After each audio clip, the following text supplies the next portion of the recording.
Imagine Connect va à la rencontre de ceux qui imaginent et créent des possibilités aux autres pour appréhender l'avenir en toute confiance. Visionnaires, entrepreneurs, créatifs, militants, porteurs de projets et plein d'autres, vous êtes une source d'inspiration. Je suis Prisca Tuzola, fondatrice des studios Imagine. Notre ADN, c'est de croire qu'avec beaucoup d'imagination, nos possibilités deviennent illimitées. Bonjour à vous, je suis extrêmement contente de vous retrouver dans cet épisode de podcast. Bienvenue à tous ceux qui nous écoutent en ce moment. Et c'est un nouveau podcast, Imagine Connect. Ça me drive, ça me passionne. C'est juste incroyable. C'est une aventure de fou que j'ai lancée. Et merci déjà pour vos tout premiers retours qui me font plaisir, qui font chaud au cœur à moi et à mes invités, parce qu'en fait, ce podcast n'a pas lieu d'être parce qu'en vérité, je vais à la rencontre des gens qui créent des possibilités. Et merci. Je voulais vous remercier pour tout le soutien que vous m'apportiez par vos retours en privé. Je reçois énormément de messages en privé. Gracias, merci. Je ne sais pas pourquoi je parle espagnol, mais aujourd'hui, je suis avec une personne exceptionnelle. Vous allez voir, on fait des rencontres dans la vie et parfois, ça aboutit à plein de trucs. Et là, à l'occurrence, ça va aboutir à un épisode de podcast. C'est une personne qui est multicasquette. C'est une personne qui a des choses à dire. Et moi, je suis très honorée que tu sois là. Et mon invité aujourd'hui, c'est Clément Mugisha. Salut Clément. Salut Prisca, Comment vas-tu? ça va très bien et merci surtout pour l'invitation. Moi, je voulais te remercier surtout d'avoir accepté. Tu aurais pu dire non, parce que tu es un homme très, très occupé. Je sais bien, on va parler de ça aussi, on va parler de toutes tes occupations. Mais merci beaucoup, en tout cas, d'avoir accepté l'invite. Alors, Clément, bien évidemment, j'ai été invitée dans ce podcast parce que tu es quelqu'un d'inspirant. En tout cas, moi, on verra, je vais le raconter un peu tout à l'heure. Alors, je vais le dire tout de suite d'ailleurs, comme ça, c'est fait. J'ai rencontré Clément chez Schoolab. En vérité, Clément, il a été un accompagnateur de mon projet data qui sortira un jour. Et Clément, il faisait partie de la team qui accompagnait les startups. Donc, Schoolab, c'est un grand incubateur aujourd'hui qui est national, mais qui est aussi international. Clément aura aussi l'occasion un petit peu de nous en parler tout à l'heure. Et on s'est rencontrés là-bas, on a échangé là-bas et pour cette sortie de ce podcast, je me suis dit, tiens, Clément, moi, il m'a inspiré par... alors, il fait beaucoup aussi des webinaires, ce genre de choses. Et à chaque fois, je m'intéressais un petit peu à d'autres sujets. Alors, sur des sujets qu'aujourd'hui, on n'aborde pas vraiment. Mais lui, il aborde. Et il le fait, d'ailleurs, dans Schoolab. Donc, il a vraiment toute la place. Il occupe une place quand même assez importante. Il a plusieurs casquettes, comme je disais tout à l'heure. Alors, on peut l'appeler entrepreneur, on peut l'appeler investisseur, on peut l'appeler... Enfin, il a énormément de casquettes et on va parler un petit peu de tout ça. Alors, je vais m'arrêter de te présenter parce que je dis toujours que je laisse la place à mes invités qui se présentent eux-mêmes parce que je suis super intéressée de comprendre un petit peu le regard que toi, tu portes sur toi. Donc, je vais m'arrêter là. Clément, nous t'écoutons. Dis-nous un peu tout sur toi. Alors, tout sur moi, par où commencer? Déjà, je suis pas fils d'immigré. Je suis moi-même immigré, dans le sens où je suis pas né encore moins en France, mais plutôt en Belgique. Je suis né en Afrique, au Rwanda plus précisément. Puis j'ai fait mes premiers pas dans des camps de réfugiés à Goma, au Rwanda. Pour moi, c'est important de le signaliser, de le dire. Ensuite, on est parti au Kenya avec ma famille ensuite, on est arrivé en Belgique quelques temps après ma naissance. Et j'ai grandi du coup en Belgique, à Bruxelles, à Molenbeek, euh, une grande partie de ma vie. Et, euh, et ensuite, après ça, je me suis du coup passionné en fait par les sujets, je veux dire, d'inégalité. Vu ma condition de départ, avec les gens avec qui j'ai grandi, dans l'environnement dans lequel j'étais, à savoir que il y a eu, moi j'ai pu constater une vague. Donc moi je suis arrivé avant l'année 2000. Après l'année 2000, en fait, dans nos quartiers, il y a eu du coup les Afghans qui sont arrivés suite à la guerre d'Afghanistan. Et du coup, en fait, en tant qu'enfant, j'ai vu moi arrivé. En fait, j'ai vu des jeunes Afghans qui sont arrivés du coup à Molenbeek, qui sont arrivés du coup dans nos quartiers et puis dans nos classes. Et en fait, je me suis dit, bah, en fait, j'étais comme eux. Étant petit, hein, je veux dire que j'avais quoi? Je devais avoir 9-10 ans et je les ai vus arriver dans nos classes et je me suis dit, c'est ouf. Enfin, je me rappelle que mon grand frère, quand il est arrivé, parce qu'il lui est arrivé après moi, il parlait pas français, etc. Et donc, j'ai pu voir ça et l'assimiler. Et pour moi, ça a été directement très important.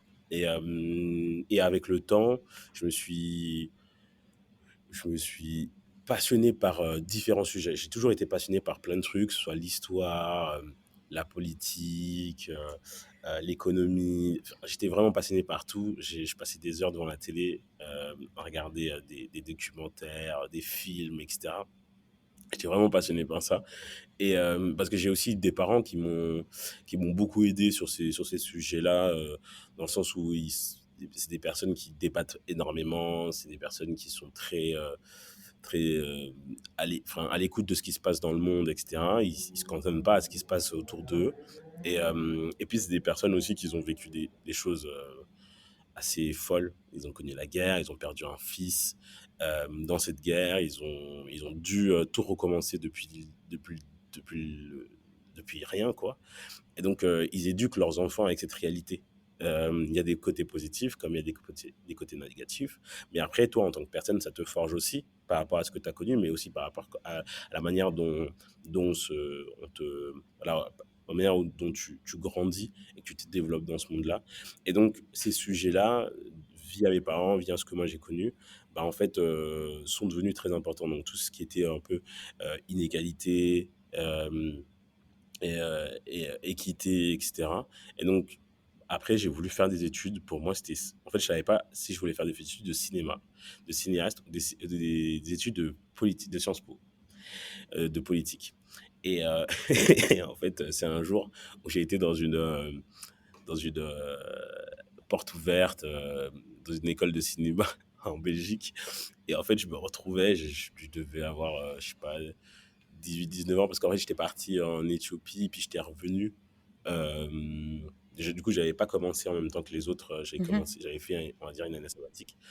Et en fait, en revenant, je fais cette porte ouverte où on nous explique un peu, et je vois autour de moi, il n'y a que des vieux, enfin des vieux, genre. Les gens, ils avaient un peu plus de. Genre, je me serais considéré comme vieux aujourd'hui. Ils avaient moins de 30 ans, mais ouais, ils avaient 28, 30. Enfin, il y en avait. Enfin, et moi, j'étais le seul qui avait moins de 20 ans. Et puis, je demandais aux gens, mais pourquoi vous n'êtes pas venus plus tôt? Et puis, ils m'ont dit, parce que le cinéma, tu sais, c'est pas très sécure, surtout pas en Belgique. Donc, on a d'abord fait des études pour avoir un diplôme qui nous sécurise. Et après, là, aujourd'hui, on fait notre passion, quoi. Et là, j'ai dit, bon, bah, peut-être que je vais changer de move. Et là, je me suis dit, bon, je vais faire un peu autrement aussi. Je me suis dit, voilà, je vais faire des études je vais aller à la fac, je vais trouver ce que je veux faire. Et là, je réfléchissais, en fait, je savais pas quoi faire. Je me disais, histoire, économie, enfin, je savais pas. Et ensuite, je suis tombé sur des études de sciences politiques. En fait, c'est ma cousine qui m'a dit, ah, mais tu devrais faire des études de sciences politiques parce que, en fait, il y a tout ça dans les cours de sciences po. Tu as l'histoire, tu as l'économie, tu as les finances, tu as tout. Et du coup, effectivement, il y avait tout ça. Et donc, du coup, j'ai commencé ça. J'ai pas du tout aimé parce qu'en fait, on se fait toujours une idée un peu féerique des choses. Mmh. Et en fait, c'était pas vraiment ça. C'était très. En fait, après, je sais pas si c'est parce que c'est la Belgique, mais en fait, on t'apprend à devenir ouais, un homme politique de l'écosystème belge. Et moi, personnellement, c'était pas ce que je voulais. C'est vrai que quand je suis arrivé, j'avais énormément. Enfin, c'était aussi une nouvelle. Voilà, une nouvelle étape en fait que je franchissais dans le tissu social, dans le Mmh. sens où pendant longtemps j'étais avec j'ai toujours navigué entre voilà, les classes sociales, ou même les classes, les différents aussi de personnes, les couleurs de peau. Par exemple, j'étais aussi avec des personnes qui étaient blanches. Ça m'arrivait d'aller dans des soirées où il y avait Mmh. que des blancs, où j'étais le Mmh. seul noir, Mmh. euh, en étant jeune aussi, et j'étais très à l'aise, j'étais très bien. Ce que nous, entre potes, du coup, de là où je viens, on dit qu'on est des caméléons. Ouais, on l'est pas tous. Et j'ai des amis à moi qui peuvent pas faire ça. Je Ah, dis, toi, tu si tu te veux faire fonds à ça, la masse un peu facilement, quoi. exactement.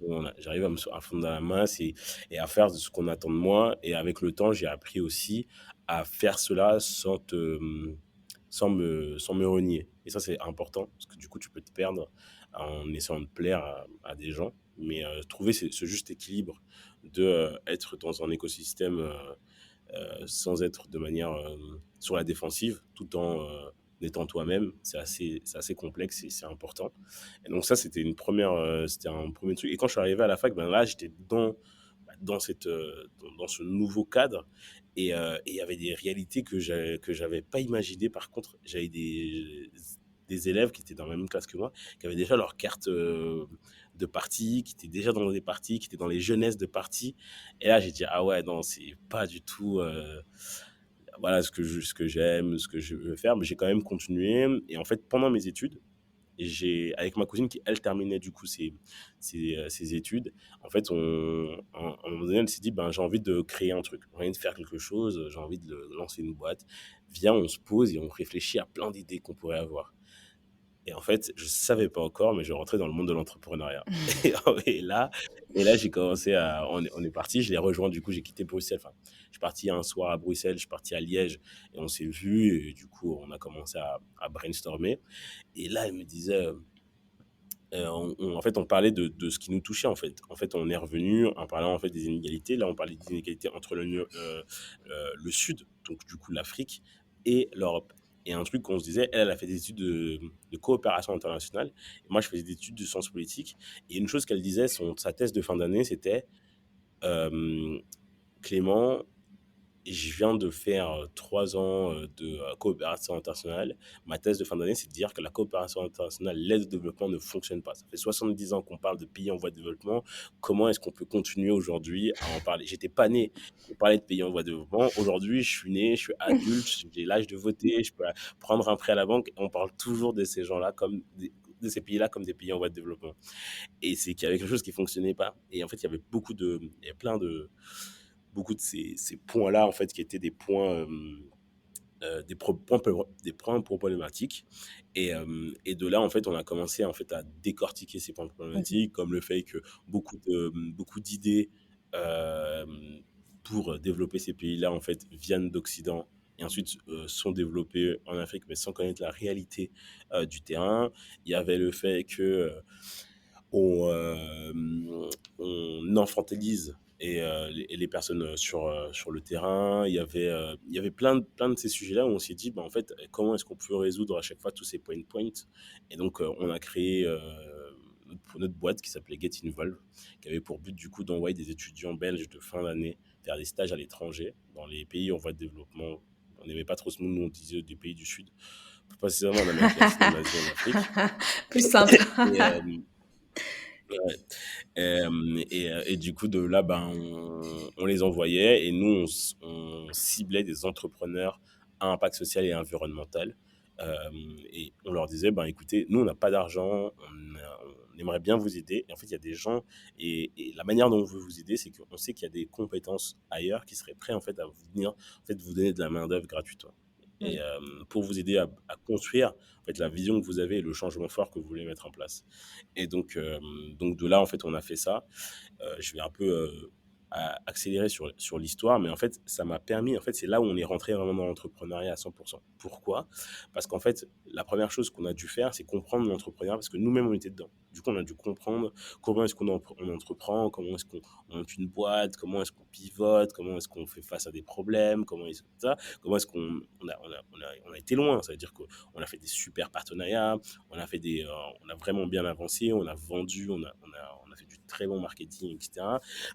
Et en fait, de tout ça, ben, on a dû apprendre à la base. On ne connaissait pas, c'était pas du tout Mmh. le milieu, et on apprenait. Et puis de l'autre côté, en fait, on devait aussi rentrer dans l'écosystème entrepreneurial du coup d'Amérique latine, d'Asie et d'Afrique pour aller chercher en fait nos entrepreneurs. Vu que nous, ce qu'on promettait aux étudiants ici, c'était d'aller dans des projets à impact social et environnemental, des startups à impact social et environnemental. Bah, du coup, il fallait aller les chercher, Mmh mh. ces startups-là. Donc, on rentrait dans ces écosystèmes-là, et du coup, ça a fait qu'on ait commencé à rentrer dans le monde entrepreneurial. Et à la fois moi et ma cousine, mais je parle pour moi là, j'ai adoré ça. J'ai adoré ça. Mon cerveau, en fait, a explosé. Je me suis dit: «Mais en fait, c'est là qu'il faut être».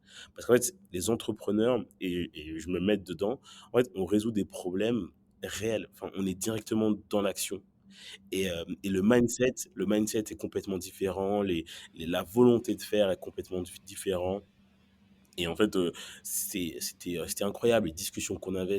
On a rencontré des gens qui faisaient des boîtes parce qu'en fait, ils avaient, soit, des parents qui s'étaient morts, alors qu'ils auraient pu éviter ça. Ils avaient enfin des réalités tellement fortes qu'ils se sont dit: «Bon, je vais prendre cette problématique à bras le corps et je vais la résoudre en entreprenant» et ce mot est incroyable. C'est un mot qui veut tout dire, en fait, tu Mmh vois? mh. Entreprendre, pour moi, c'est vraiment se dire: «Bah, je vais faire quelque chose, je vais résoudre ça». Je C'est presque comme si tu faisais une phrase, c'est bon, je vais m'en charger, en fait, je m'en charge. Et c'était vraiment incroyable et là, je suis tombé, grave dedans et du coup, pendant toute la durée de la boîte qui a duré quand même 4-5 ans, bah, on a fait ça. Après à la fin de la boîte, du coup, j'ai intégré, du coup, un incubateur, du coup, à Bruxelles, l'incubateur de Solvay, où je suis resté pendant 1 an. Ensuite, j'ai voulu monter enfin, on a voulu montrer notre propre incubateur à Bruxelles. Et, et, euh, et là, le focus, en fait, on s'appelait les Dream Guardians. Et le focus, c'était vraiment d'aider, du coup, parce que en regardant aussi ce qui se passait ici en Europe, en fait, j'avais beaucoup d'amis qui me disaient: «Ah, mais Clément, j'aimerais monter ça. Qu'est-ce que tu me conseilles?» Parce que du coup, ils voyaient que moi, j'étais dans le truc, ils voyaient que j'étais dans l'incubateur, etc. Et en fait, il y avait plein de questions que les gens me posaient. Et moi, j'étais en mode: «Ben, en fait, tu dois faire ci, regarde ce contenu-là, ou bien fais comme ci, comme ça». Et en fait, je me suis rendu compte que les personnes qui venaient chez moi, c'était systématiquement les mêmes genres de personnes. Mmh. C'était des personnes qui étaient éloignées de l'entrepreneuriat. En général, c'était soit des gens qui venaient de quartiers défavorisés, soit des mères célibataires, soit c'était des hommes issus, enfin des personnes issues de minorités visibles, etc.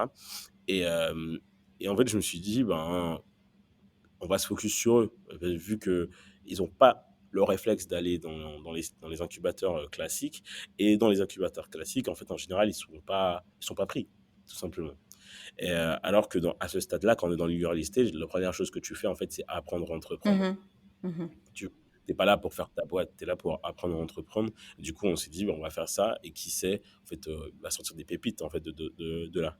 Jusqu'à ce qu'un ami qu'on connaît tous aujourd'hui, qu'on déteste tous, parce qu'il nous a bien fait chier pendant longtemps, le Covid arrive. Et quand le Covid est arrivé, bah, en fait, on s'est dit, bah, on savait pas ce que c'était. C'était en fin avril, on savait pas où aller, etc. Du coup, on s'est dit, bon, on va pas faire n'importe quoi. On va relocaliser, du coup, les incubés qu'on avait dans les incubateurs qu'on connaissait, parce je connais bien l'écosystème bruxellois. J'ai dit, bah, écoutez, on avait lancé ce truc-là, on a 12 startups là, on n'a pas envie qu'ils explosent. Vous êtes financés par l'État à 90%, 99%.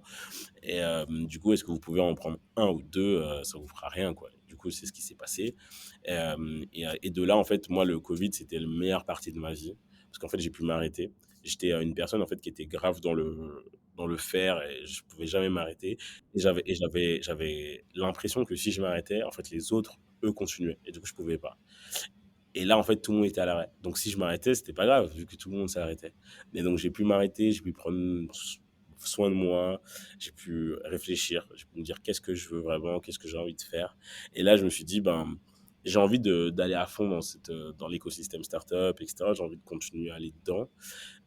J'avais encore des choses à apprendre, j'avais des gens à rencontrer, je sentais en fait que j'ai encore des choses que je voulais découvrir.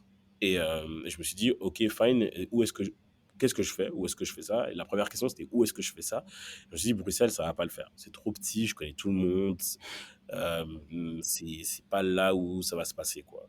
Et donc, je me suis dit, bon, il y a 3 grosses places connues en Europe. T'as Londres, Paris et Berlin. Et je me suis dit, bon, dans les trois, il y en a une seule qui est la plus belle ville du monde, c'est Paris. Je me suis dit, bah, go Paris. Paris.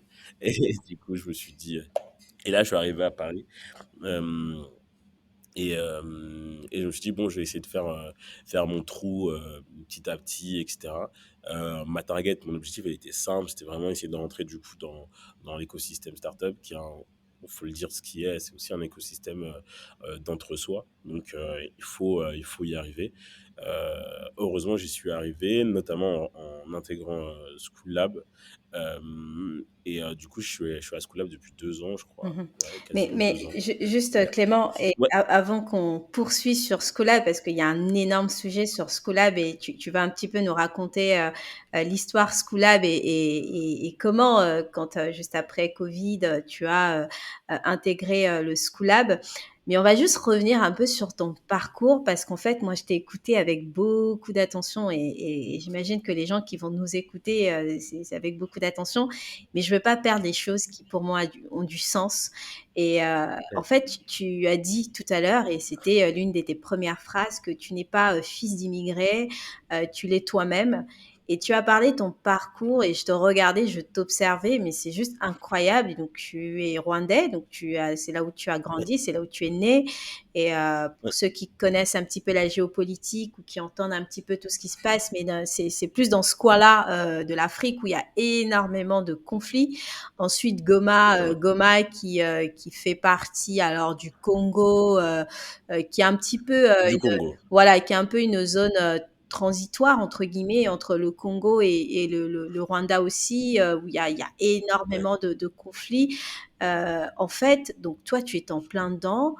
Tu avais quel âge à l'époque quand tu vivais en fait ces situations-là, toi, Clément? Alors, moi, je suis né pendant la guerre. Donc, D'accord. le Rwanda, j'y suis né, mais ma mère, elle s'est juste, en fait, arrêtée à un endroit, elle m'a mis au monde et puis elle a Waouh! dit: «Bon, on y retourne».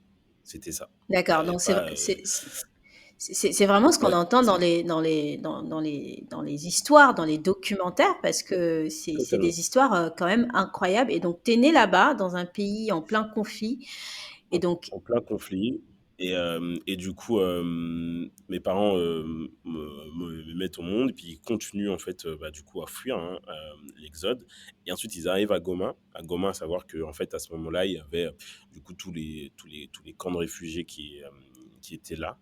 Si je dis pas de bêtises, moi mon père il m'a toujours dit, je crois que nous on était pris, du coup on a été pris en charge, si je peux dire, par la Croix-Rouge où on était, heu avec eux. En fait, c'est pour vous expliquer qu'en fait, il y avait plein d'organismes qui étaient là et qui faisaient ça.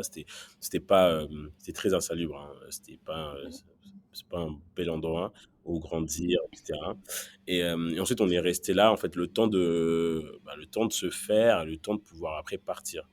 Parce qu'on n'est pas resté là ad vitam aeternam, hein. Après, on a été à Goma.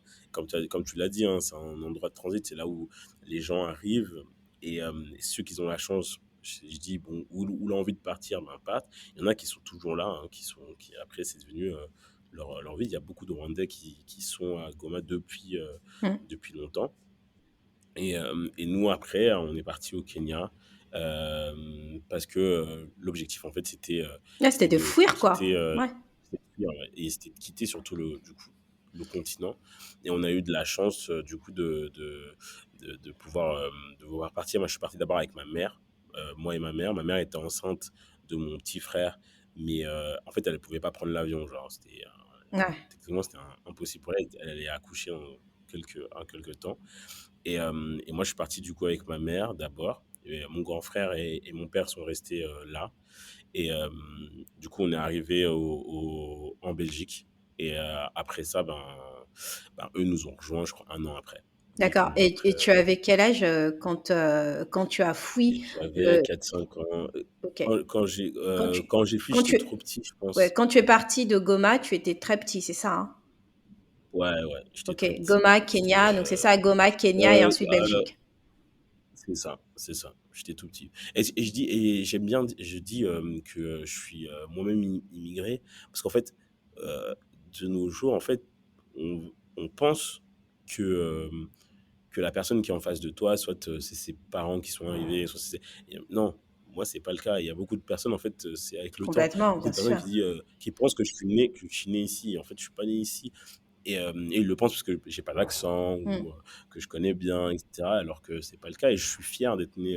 Je suis vraiment fier sur ma carte d'identité de voir que je suis pas né en Belgique. Ça fait une partie aussi Mmh. de mon histoire, de ma culture, etc. C'est quelque chose que j'aime revendiquer. C'est même l'ADN de Surtout ce quand on entend. podcast. Ouais. Tu voulais dire? Je dis surtout quand on entend dans l'hémicycle du Parlement français qu'ils rentrent chez eux, même si c'est un il avec S, enfin, moi Mm, personnellement, je m'en fous. On parle de moi aussi. Le jour où je suis arrivé, si je devais rentrer chez moi, ben, mm. c'est aussi à moi qu'on parle. Et j'aime rappeler ça, c'est que c'est pas parce que j'aime pas l'idée de dire, ben, en fait, il y a ceux-là, ils sont intégrés, ils sont bien, et puis il y a les autres, mais eux, ils viennent d'arriver, ils parlent pas bien. Non, non, eux, on les veut pas. En fait, il y a un cheminement qui est fait pour arriver d'un point A à un point B, et il faut l'épouser. C'est clair et je rappelle juste qu'il y avait une polémique, autour d'un député, qui, donc dans l'hémicycle, qui en effet on lui aurait dit de qu'il rentre chez lui et voilà, donc il y a eu cette polémique autour de ça et en fait, je te disais que c'est même l'ADN de ce podcast, Clément, c'est l'histoire parce que encore une fois, hein, je suis convaincue qu'on fait ce qu'on fait à cause de ce qu'on a vécu, de nos histoires qui peuvent être des souvenirs, mais surtout, ça fait partie de nous. Et c'est super intéressant que toi, tu présentes les choses de cette façon-là parce que ça fait partie de toi. Donc, c'est ton histoire et tu en es fier. Tu n'es pas en train d'occulter quelque chose de ta vie parce que finalement, ça fait un peu de toi la personne que tu es aujourd'hui. En fait, tu as passé un petit peu ton enfance à fuir, quoi. Clairement, tu fuis tu as fui le Rwanda, tu as fui la guerre et donc tu cherches un monde meilleur avec tes parents et aujourd'hui quel recul, enfin quel regard pardon tu as sur toute cette situation là parce que j'ai envie de dire, par la grâce de Dieu, tu es vivant. Il y en a plein qui perdent leur vie. Il y a encore quelques temps, j'en discutais, j'étais en train de parler de ça avec quelqu'un et on était en train de regarder un truc. On se disait, mais à quel point les gens meurent en fait tous les jours comme ça, comme des et en fait, les gens meurent dans ces pays-là enfin Ouais, voilà. bah, c'est totalement vrai. Et moi, ça me touche profondément. Ça veut dire que c'est un sujet qui est très, sur lequel je suis super empathique parce que, en fait, si toi tu as survécu, il y a d'autres personnes qui l'ont pas survécu. Et beaucoup. Il y a beaucoup, il y a mes parents ont des histoires horribles. En fait, quand on fuit la guerre, moi, mes parents, ils nous ont toujours raconté la guerre crue. Et Mm, voilà ce qui s'est passé. mm, Voilà ce qu'on a vu. Mes parents et mon grand frère était beaucoup plus âgé que moi. Et lui aussi a vu des choses. Et en fait, il faut bien comprendre, enfin, c'est assez sordide, mais on, on, on, on marche au-dessus des cadavres quand on mm, fuit une guerre. Hein. C'est pas, les- la rue n'est pas vide ou on n'entend pas juste des bruits. On voit aussi des corps inertes, etc. Donc oui, ça peut être c'est très traumatisant.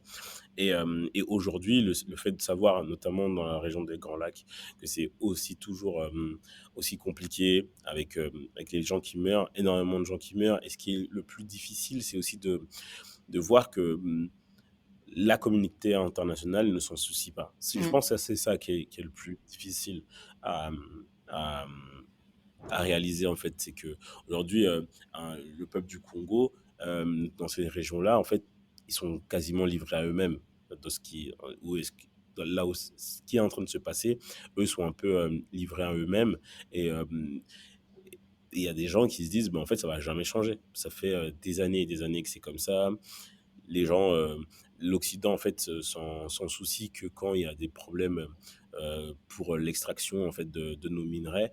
Mais sinon, à part ça, c'est limite si ça les arrange pas qu'il y ait un chaos, euh, parce que mm. du coup, ça leur permet de faire leurs affaires. Et ça, c'est une réalité qu'il faut pouvoir dire, qu'il faut pouvoir Bien entendre, sûr, bien et sûr. pour que je l'espère, que les choses changent, quoi. Bah, écoute, et ces genres d'histoires justement et j'espère que plein de gens vont pouvoir l'entendre parce que je sais qu'il y a des gens qui alors nous qui sommes un peu détachés de ça, aujourd'hui toi, tu fais ta vie un peu ailleurs, tu n'es pas, en conflit, enfin tu vis pas dans ces conflits-là au quotidien, mais en même temps il y a des gens qui sont là-dedans et combien c'est pas facile. Je suis en contact avec une association qui est aussi au Congo pour les enfants orphelins par exemple, tu vois. Et ces gens-là ils vivent la chose tous les jours et c'est pas évident. Et il faut le dire, parce qu'on veut que les choses s'améliorent, donc il faut le dire. Et c'est ce qui a introduit un petit peu ma question de tout de suite, là, que je vais te poser. Et en fait, est-ce que tu en as fait, toi, tes combats de vie? Et donc, c'est quoi tes combats, Clément? Tu sais, quand tu te réveilles le matin, alors tu nous as parlé un peu de ton parcours, des incubations et tout ça, et c'est pas sans raison que tu as créé tout ça, c'est pas sans raison que tu étais en quête de faire quelque chose. Mais c'est quoi tes combats concrètement, Clément? Mon combat, c'est de donner, donner des armes à ceux qui n'en ont pas, Mhm, pour naviguer en fait. Euh, Pourquoi? En fait, par exemple, quand on a lancé quand on s'est dit on va faire Get Involved, etc., en fait, c'était de donner en fait la possibilité à des entrepreneurs d'Amérique latine, d'Asie, d'Afrique de pouvoir combattre aussi avec d'autres moyens. Aujourd'hui, quand j'accompagne les entrepreneurs, euh, comme je dis, hein, j'accompagne tous les entrepreneurs à 100%, mais quand j'accompagne des entrepreneurs qui sont issus de minorités, qui sont éloignés de ce monde-là, je les accompagne à 110%, 120%. Je donne un peu plus pour leur donner aussi les mhm. armes, tout simplement, pour pouvoir avancer dans ces sujets-là. Et en gros, c'est ça qui m'anime, moi. C'est en fait pouvoir donner en fait aux gens la capacité, la possibilité de d'être au niveau, de ne pas se sentir délaissé, etc. C'est ça qui moi, m'anime parce que au final, tout est une question en fait d'égalité ou d'inégalité. En Yes. fait, si Mm. tu mets deux personnes l'un en face de l'autre, et en fait, c'est tout ce que l'autre a eu plus que l'autre et tout ce que l'autre n'a pas eu comparé à l'autre. Mm. C'est ça qui va Complètement. faire la En fait, différence. la balance, elle est pas hyper équilibrée finalement. Donc, il y en a qui prend Exactement, plus. Et exactement. tu as commencé à faire plein de choses en Belgique, à créer un incubateur. Et déjà, la petite question au sujet de cet incubateur-là, donc tu as parlé de 12 startups quand même que vous aviez incubé à l'époque. Donc, il y a quand même un petit succès dans ce truc-là. Ouais, ouais, un petit succès, je dirais pas jusque-là, mais deux choses très importantes, une fierté énorme et une aventure incroyable parce que 1000 fois humaine. C'était Mhm. incroyable. En termes, nos entrepreneurs, on les aimait. Et aujourd'hui, il y en a qui c'est des amis, vraiment. T'en as une, Inès, bah, je connais son fils, elle a accouché pendant qu'on l'accompagnait, etc. Enfin, tu vois, Mhm. euh, tu vois, son fils, elle dit, ouais, elle m'appelle tonton Clément quand je le fais. Enfin, tu Mhm. vois, c'est vraiment, c'était une aventure humaine incroyable, etc. Et, euh, et quand on fait ça, on le fait un peu, ben, vraiment, comme je l'explique, hein, vraiment, on s'était pas structuré, quoi. C'était parce que moi et ma cousine, on nous sollicitait pour ci, pour ça. Et en fait, on se dit, ben, on va aider les gens. Et puis, on se dit, ben, on va faire des rendez-vous quotidiens avec les gens. On fait un calendrier pour que ce soit un peu structuré, pour pas qu'on soit un peu n'importe comment. Puis, on se dit, bon, ben, il faut qu'on essaie de trouver un moyen pour que ce soit un peu aussi soutenable. Puis on se dit, bon, en fait, ce serait cool de le faire vraiment parce que les gens nous disent, ah, ça serait trop bien. Du coup, on commence un peu à structurer, on trouve un nom, etc. Et puis là où ça a vraiment accéléré, c'est quand on est parti voir nos amis du Wao Coworking, qui était un coworking à l'époque, du coup, à la gare du Midi. Super coworking qui avait des valeurs, du coup, écologiques très fortes et sociales. Et où on va chez eux, on leur dit voilà, nous c'est John Guardians, voilà ce qu'on fait, voilà ce qu'on veut faire. Et ils disent, ben, venez ici, vous avez des lieux, vous venez quand vous voulez gratuitement. Et vous incubez, vous faites vos rendez-vous ici avec vos entrepreneurs et de manière gratuite. En échange, vous nous aidez aussi. Et là, Mhm. on a dit, ben, on a tout gagné. Et du coup, c'est là où c'est comme ça que ça a Yes. commencé. OK, et du coup, tu n'as pas alors pourquoi tu n'as pas persévéré dans ce truc-là? Parce que je trouve quand même que la promesse, elle était bonne. Qu'est-ce qui s'est C'est une très bonne passé? question. C'était quoi les échecs en fait, alors ou pas d'ailleurs, ou juste un une Non, voilà. non, non. très, très bonne question et ça, je suis très content de pouvoir, avoir la réponse parce qu'il y a plein de gens qui peuvent avoir cette J'espère que tu avais une tendance. réponse. C'est que c'est que, une chose quand on se lance dans une dans une telle opération, quand on se dit: On va entreprendre» et cetera. Ce que j'ai appris, avec, notre 1re, l'expérience que j'ai eue, l'une des expériences que j'ai eues, lors de ma première boîte, c'était en fait, quand tu fais un projet comme ça et que ensuite tu veux qu'il soit soutenable, il faut trouver un business model. Super important. Mmh. Super important de trouver un business model, faire du cash, c'est pas pour devenir riche forcément, tu peux, c'est très bien si tu en as envie, mais c'est surtout pour que ça soit périn en fait. Si tu veux que ce soit pas, tu sois pas en train de courir partout ou en train de stresser tous les jours, à te dire, bah, en fait, je bouffe pas ou je sais pas, il faut trouver un business model, il faut que les choses soient rentables, il faut que ça génère du cash. Et donc, un incubateur, malheureusement, ça génère pas du cash. Un incubateur, ça fait pas de thunes. Le business model d'un incubateur est beaucoup, beaucoup, beaucoup trop frêle pour, pour vraiment que tu pètes, quoi. Tu peux avoir des, voilà, des petites des compensations, etc. Mais ça va jamais, tu peux pas te reposer sur le modèle 100% incubation. C'est-à-dire vraiment de l'accompagnement humain, conseil, etc.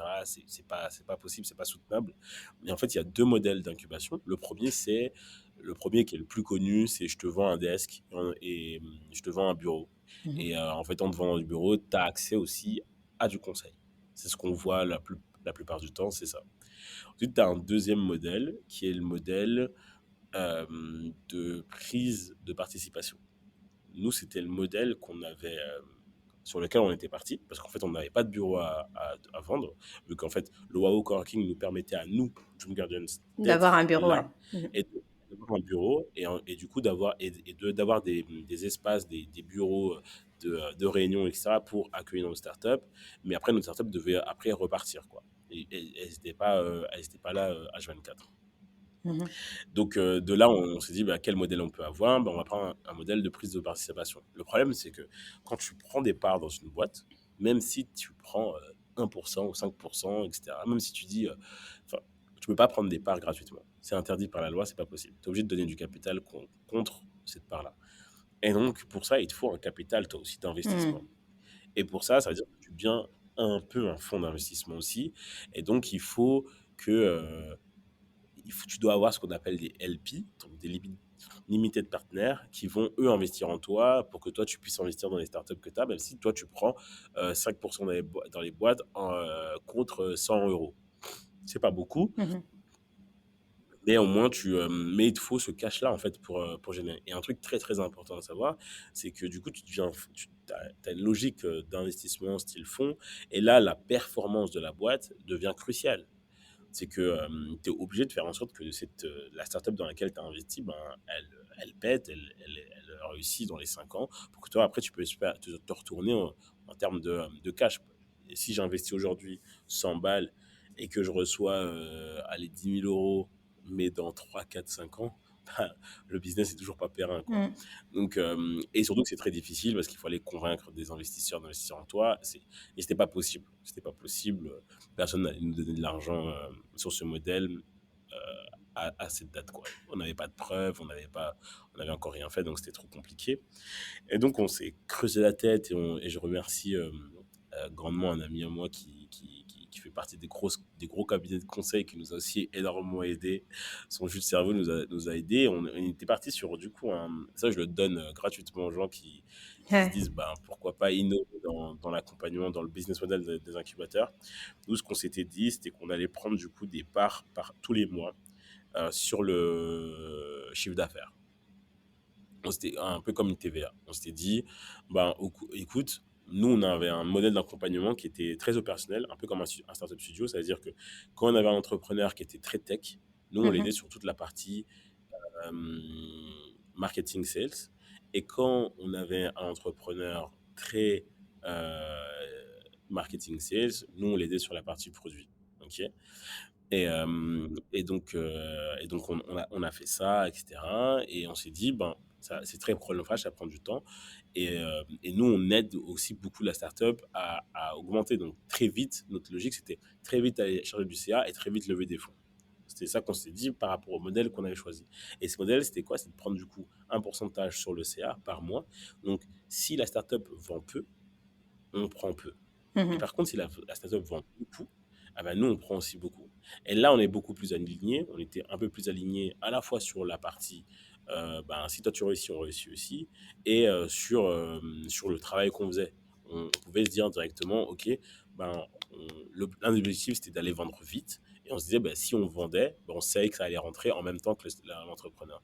Donc, c'était un peu le modèle qu'on s'était donné. Très bien et donc du coup, ça a pas pris quoi? Ça n'a pas pris bah, à cause. Enfin, on n'a pas été jusqu'au bout de l'expérience. OK, Pourquoi bah, à cause du Covid. OK. Parce qu'en fait, par exemple, on avait des boîtes qui étaient. On avait une boîte qui s'appelait Add My Way. Et le but, c'était de faire de la publicité dans les taxis, dans les VTC. Mmh. Avec le Covid, on savait plus rien faire. On avait une deuxième boîte qui était une boîte de, de, de c'était un dressing en ligne d'habits de soirée, en fait, de mariage, etc. euh, que les gens pouvaient louer, Mmh. etc. Ben, pareil, c'était un business, on se disait, ben, ça ne fonctionne pas. On avait une meuf qui voulait lancer un Hitch, l'équivalent de Hitch, mais pour les femmes, uniquement. Bah, pareil, D'accord. c'était des choses, en fait, on se dit, bon, ben là, Mmh. la plupart des startups qu'on avait, c'était des startups qui n'étaient pas du tout dans les, enfin, on n'était pas dans la vision, euh, comment on appelle ça, Covid, quoi. Mmh. Le Covid, c'était pouf.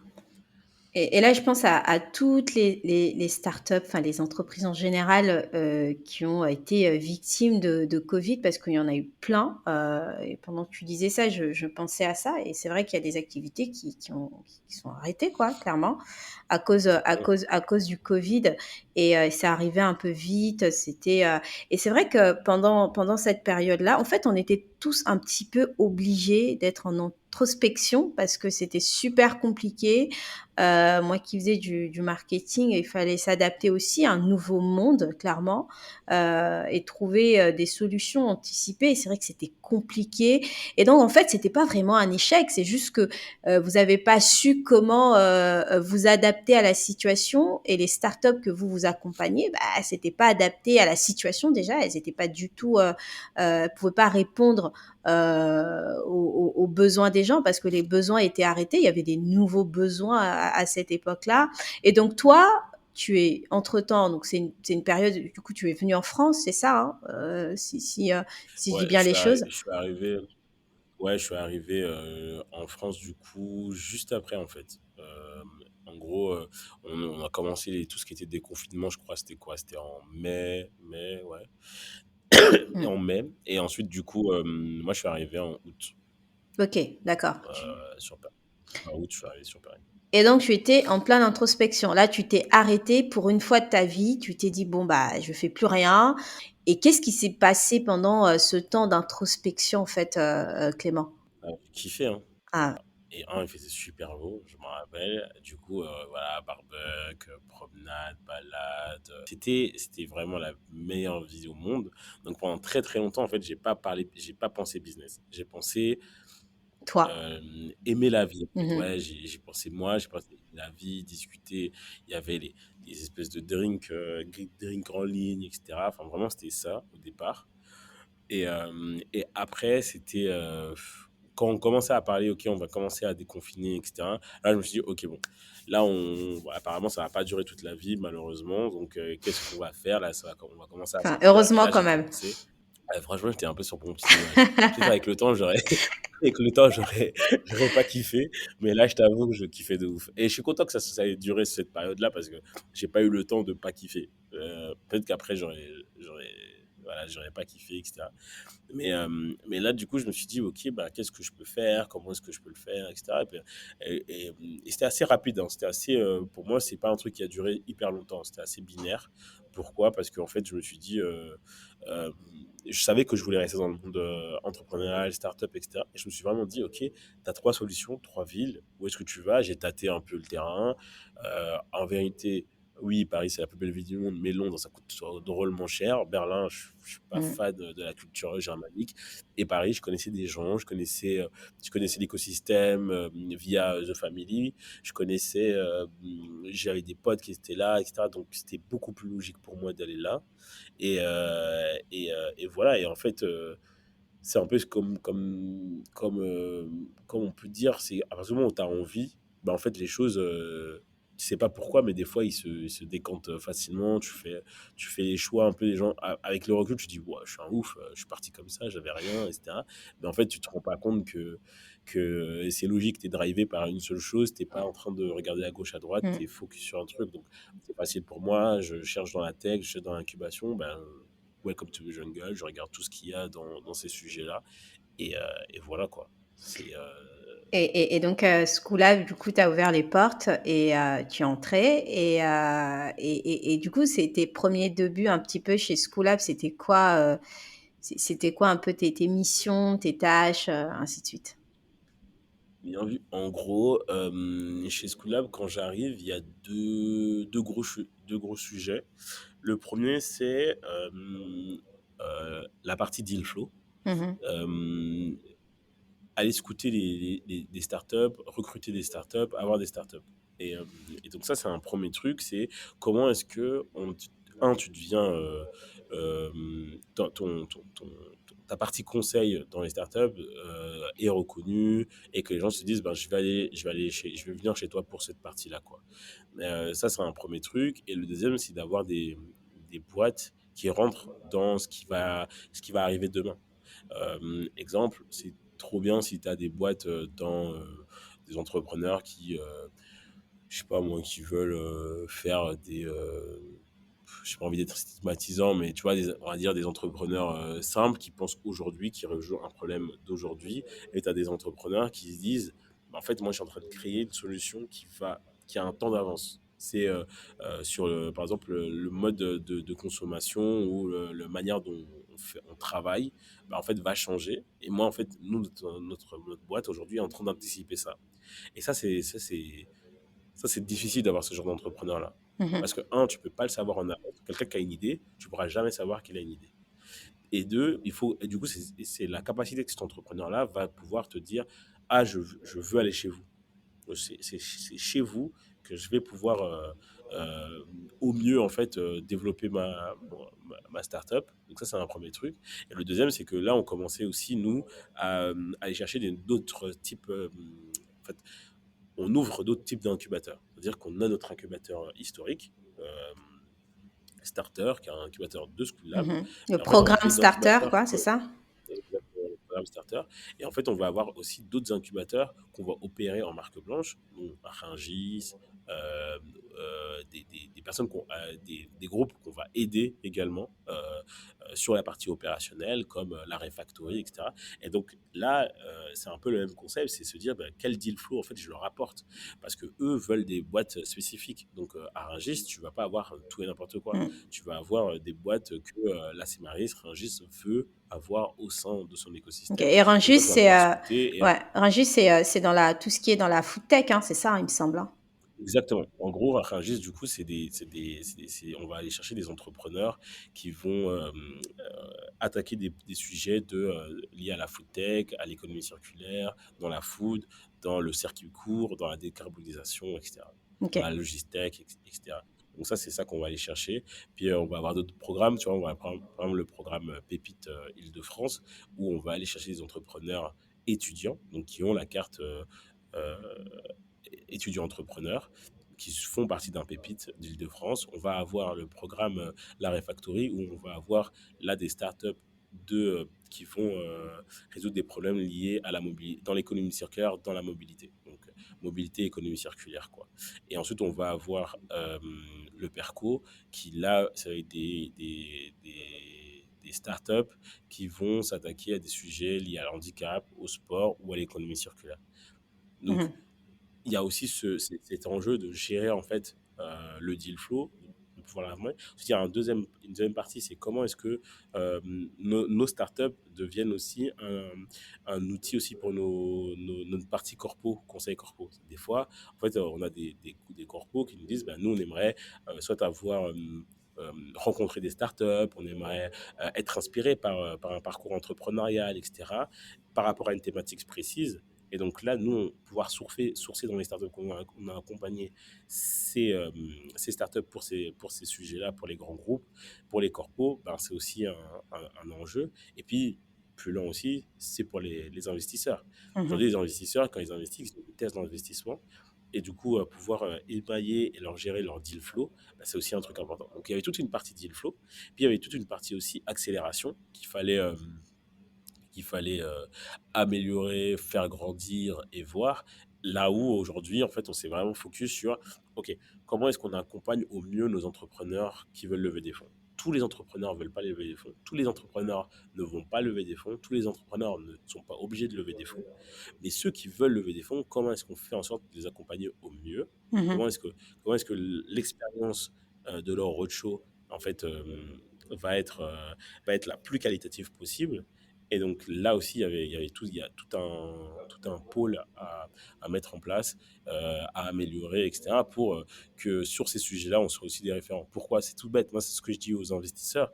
Je leur dis, ben, en fait, les entrepreneurs ambitieux, généralement, la plupart du temps, ils vont aller chercher à se financer pour accompagner cette ambition.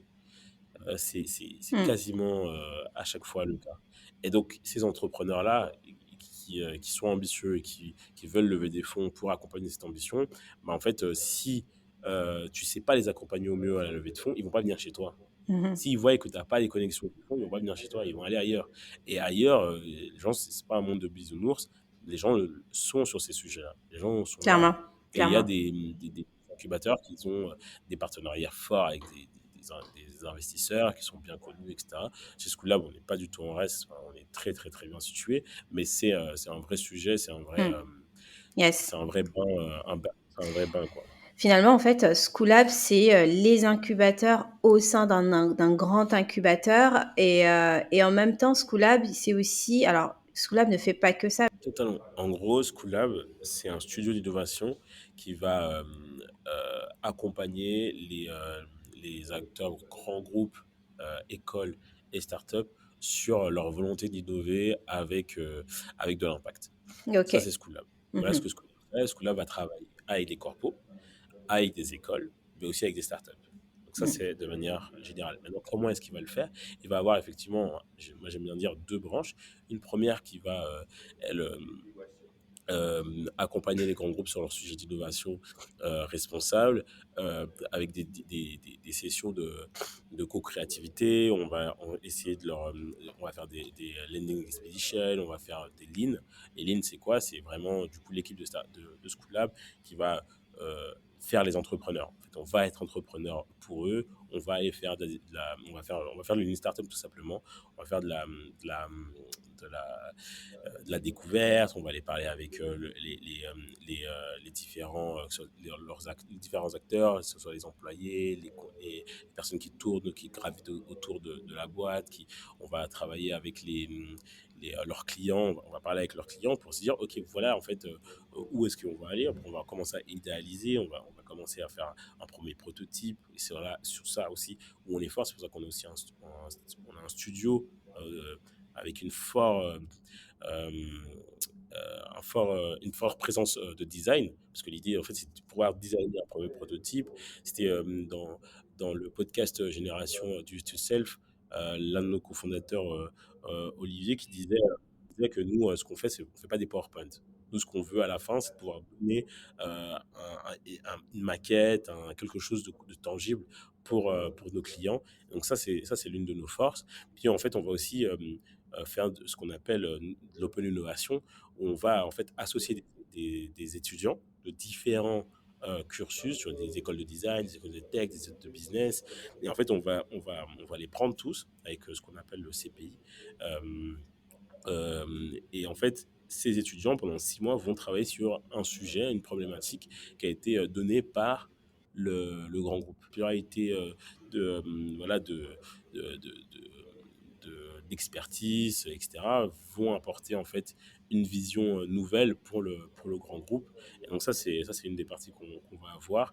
Et des fois aussi, on va faire la même chose, mais vraiment pour les startups. Là, c'est beaucoup plus avec RaiseLab, qui est la joint venture School Lab et Raise, où on va en fait initier en fait des partenariats entre les startups et les grands groupes pour solutionner des problèmes que le grand groupe va avoir. Mais en fait, cette vision va être apportée par la startup. En fait, cette nouvelle façon de résoudre ce problème que le grand groupe n'arrive pas à résoudre ou se pose comme question, en fait, c'est la startup qui va venir en fait balayer voilà, le chemin pour innover, en fait, pour créer quelque chose de nouveau. Et ensuite, et là, ce que beaucoup de personnes connaissent, et là où moi je suis beaucoup plus, c'est sur la partie incubation, où en fait on va aider les startups vraiment sur leur développement. Et OK, donc OK. ça, ouais, et ça c'est la deuxième branche. On a une branche vraiment conseil, puis on a une branche accompagnement Accompagnement, startup. OK. Schoolab a su, solutionner peut-être cette problématique de business model que tu en parlais. On va pas revenir là-dessus, mais je voulais juste comprendre un petit peu, et donc elle a su, solutionner cette problématique que toi tu en parlais quand tu avais créé toi ta start-up et vous arriviez pas trop à pivoter ou à générer, du cash, de l'argent pour la croissance de votre incubateur et donc, donc Schoolab a su avec tout ce qu'il fait aussi bien sur la partie conseil et sur la partie accompagnement des startups quoi. Totalement. Du coup, ouais, une des forces du coup du School Lab, c'est ça, c'est la partie euh, conseil qui, Mm. elle, du coup, va, va générer aussi du cash où l'incubateur n'est pas. Et la partie incubateur, elle, l'innovation aussi qui est là, c'est, euh, c'est d'aller, en fait, notre expertise d'accompagner les startups, notre expertise, notre savoir-faire sur comment est-ce on accompagne les startups au mieux, bah, en fait, pouvoir aussi la proposer à des acteurs qui veulent aussi, de leur côté, lancer leur incubateur sans avoir ce savoir-faire-là, c'est aussi quelque chose qu'on arrive à monétiser. Et ça, c'est important de le dire et c'est assez fort. Ouais. Yes, ok. Et donc on va revenir sur toi et on va avancer un peu sur le sujet. Je suis toujours un peu frustrée sur l'heure, le temps qui passe vite. Et si je pouvais arrêter le temps, ça serait top. Mais en fait, tu parlais tout à l'heure d'une double action. Alors moi, c'est comme ça que j'ai aperçu les choses quand tu expliquais ton rôle, ce que tes missions au sein de Schoolab. Il y a une double action. D'une part, il y a cet accompagnement-là auprès des entrepreneurs, mais il y a aussi toi, les relations que tu tissais avec des investisseurs, parce que je vais juste rappeler un petit truc, hein, c'est quand on intègre un incubateur, alors on a plusieurs objectifs, les startups ne sont pas les mêmes, donc les objectifs ne sont pas les mêmes. Il y a celles qui veulent faire des levées de fonds, d'autres qui ne veulent pas faire de levées de fonds. Mais je pense qu'il y a une chose qui est en commun chez tous les startups, c'est l'argent. Donc à un moment donné, si on n'a pas d'argent, on n'a pas de raison. Donc il y a toujours cette dimension argent, donc il y a cette dimension investisseur qui est là et surtout quand on s'appelle start-up, il y a toujours cette logique d'investisseur. Et donc toi, je voulais aussi un petit peu attaquer ce point-là avec toi, Clément. Et donc je te pose ma question maintenant. Entrepreneur ou investisseur? Réponds comme tu veux en fait. Ouais, entrepreneur. Entrepreneur mille fois. Et comme tu l'as dit, quand on a, voilà, les entrepreneurs ont tous, enfin, c'est vrai, une seule chose qui est commun, peu importe ce que tu as, peu importe la vision, etc., c'est l'argent.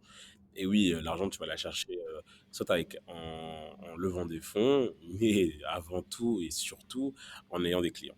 Et ça, c'est le plus important. C'est ça. Et moi, personnellement, oui, je me vois beaucoup plus comme entrepreneur, même la manière dont je travaille comme entrepreneur. Je teste, je, je, je, je développe des prototypes, je le mets dans les mains des utilisateurs, ils me donnent leur retour, j'améliore, j'apporte de la valeur. C'est comme ça que je travaille, c'est comme ça que je pense que tout le monde devrait travailler, même quand on fait pas quand on n'est pas dans le monde entrepreneurial, même les artistes font ça comme ça. Et donc, ouais, je me vois beaucoup plus. Là où est la différence, pourquoi investisseurs aussi et pourquoi ces sujets-là, c'est parce que effectivement aussi quand tu es dans l'accompagnement sur les sujets liés à la levée de fonds, mais en fait, automatiquement, moi, je pense comme un investisseur. Si un entrepreneur vient chez moi et me dit j'ai envie de lever des fonds, je vais le juger comme un investisseur le jugerait. Je vais lui poser des questions comme un investisseur lui poserait des questions. Je vais l'analyser comme un investisseur l'analyserait. Et elle est là en fait la nuance, c'est que du coup je me mets de manière empathique dans la peau des personnes qui lui il veut contacter. Et moi aussi de l'autre côté, quand je parle avec les investisseurs, je leur parle comme si on était d'égal à égal. Je leur parle en essayant de leur dire ben écoutez, euh, votre intérêt, c'est de trouver les meilleurs deal flow. Aidez-moi à comprendre quel est pour vous le meilleur deal flow, les meilleures startups. Comment est-ce que moi je peux vous aider à vous envoyer le meilleur deal flow en fait. C'est ça aussi euh, la discussion que j'ai avec eux. Et pareil, toujours dans cette partie un peu empathique où j'essaie de comprendre ce que eux recherchent, dans quoi est-ce ils se sentent à l'aise. Et en fait, même dans un seul fonds, tu as plusieurs investisseurs qui pensent différemment, qui ont d'autres biais cognitifs, qui ont voilà, qui pensent différemment, etc. Et donc là aussi, chaque investisseur avec qui je parle est différent. Et du coup, j'essaie de comprendre lui, qu'est-ce qui l'anime. Tu as des personnes, tu as des fonds où tu as une personne qui va dire ben, moi je suis vraiment fasciné par tout ce qui est food tech, enfin, bon, c'est un truc qui me passionne. Tu as quelqu'un d'autre qui va vraiment être à fond dans la mobilité quand on est dans un fonds très généraliste. Et en fait, c'est deux investisseurs qui vont avoir des sensibilités différentes. Le comprendre, c'est aussi ça. Mais donc, c'est aussi pour ça. Et moi aussi, de mon côté, bah, j'ai investi dans des startups aussi pour me dire, ben en fait, je me mets aussi dans l'impasse d'un investisseur. Je dis, OK, quand je choisis en fait, telle startup, elle serait bien ou pas, bah, en fait, je me mets aussi dans la place d'un investisseur et du coup, je sais de quoi je parle, on va dire. Je sais de quoi je parle dans tous les sens du terme. J'ai été entrepreneur, je côtoie les entrepreneurs, puis du coup, les investisseurs, c'est la même chose. Je les côtoie énormément et de l'autre côté, je prends aussi des risques Bien sûr, donc tu es aussi tu es aussi investisseur parce que tu investis dans les entreprises. Alors on en parlait en off, la dernière fois, mais tu investis dans les entreprises qui commencent en early stage, qui débutent, exactement. tu investis aussi. On va faire un état des lieux un peu des levées de fonds, au regard des minorités visibles. Alors nous, on parle pas de la diversité ou quoi que ce soit, c'est voilà, ce mot il est barré, on n'en parle pas, on Ouais, veut pas ce mot-là.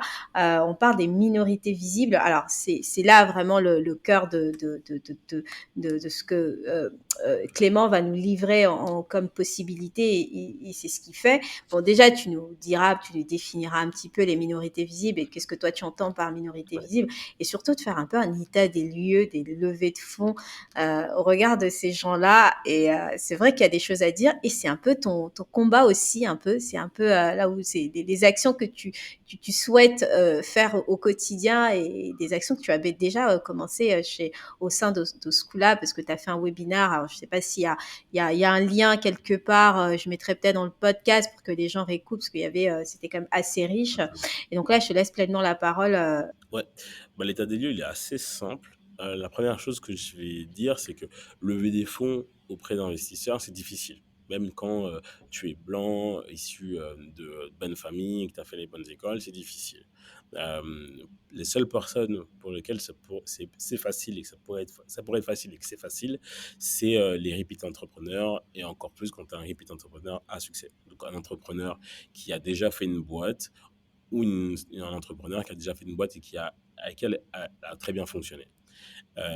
Pour eux, c'est un peu plus facile quand tu es un first-time entrepreneur, même quand tu viens voilà, où tu as pas mal de privilèges, c'est quand même compliqué parce qu'il faut comprendre l'exercice, c'est de convaincre des personnes de te donner de l'argent sans savoir, sans avoir la certitude que tu vas faire un retour sur investissement. Et que si tu n'arrives pas à faire ce retour sur investissement, ils ne peuvent pas te demander cet argent. Ils te l'ont quasiment donné, quoi. Donc ça, c'est un truc qu'il faut comprendre aussi, la logique du truc.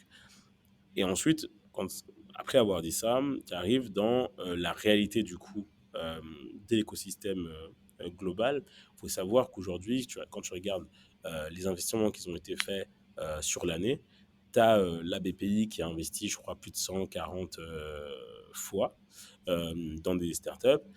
ce chiffre est un peu biaisé parce qu'on y met à l'intérieur des investissements, ce qu'on appelle early stage, donc au tout début, des investissements beaucoup plus, où les startups sont beaucoup plus aussi matures. On y met et la BPI, c'est énorme, c'est beaucoup, beaucoup d'argent. C'est l'acteur le plus gros en France et c'est un acteur de l'État. Donc ça, voilà, c'est un peu biaisé. Ensuite, le deuxième, c'est Kima Venture, qui est le fonds de Xavier Niel, qui est géré par Jean de la Roche-Brochard. Et eux aussi, il est entre guillemets un peu biaisé dans le sens où leur mission première, c'est d'être un catalyseur et un accélérateur d'écosystème. Donc eux, ils ont investi sur l'année 88 fois, et l'année n'est pas finie, hein, mais 88 fois, et, et eux, ils sont là pour bombarder. Je crois qu'eux, ils investissent dans 2 startups toutes les semaines. Donc, ils ont un exercice différent. Quand on arrive juste après Kima, on a du coup un acteur un peu plus euh, logique, on va dire, un peu plus normal, ce qui existe. On va avoir Euraseo qui, lui, a investi 24 fois. C'est le plus. Puis, on va descendre, je crois que tu as French Founder, enfin, tu as entre je me rappelle même plus du nom. En gros, tu as d'autres fonds d'investissement qui, eux, ont investi après en dessous de 20 fois, 14 fois, 17 fois, etc. Et là, on se rend compte d'une chose, c'est que en fait, les fonds d'investissement n'investissent pas beaucoup. Mmh. Donc, mais ils reçoivent beaucoup, beaucoup de deals, mais ils investissent techniquement sur toute une année très peu au nombre d'entrepreneurs qui demandent à Des avoir fonds. de l'investissement, ouais, avoir des fonds. Donc ça, c'est remis dans son contexte. Et dans tout ce que j'ai expliqué là, il faut prendre un chiffre qui est moins de 1% des fonds alloués par les fonds d'investissement sont donnés à des entrepreneurs issus de minorités visibles. Mais là, j'irai encore plus loin qu'issus d'une minorité visible, issus d'une minorité visible aussi en enlevant les femmes. Pourquoi? Parce qu'en fait, on va avoir du coup en France la possibilité de dire voilà autant d'hommes et autant de femmes. On peut pas dire les personnes par couleur de peau, etc. Ce qui est totalement fait aux États-Unis où on peut avoir des chiffres beaucoup plus quantifiables. Mais ici, c'est un peu pareil, hein, les personnes noires ou racisées, bah, en fait, vont recevoir moins de 1% des fonds alloués.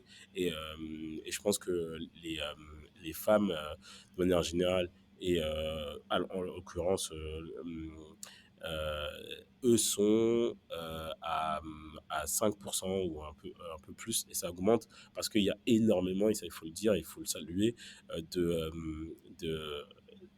d'initiatives que ont créées, notamment des fonds d'investissement qui ont le ciblage d'investir dans les femmes, qui ont comme tes investissements d'investir dans les équipes mixtes ou dans les femmes directement, dans des clubs de business angel, etc.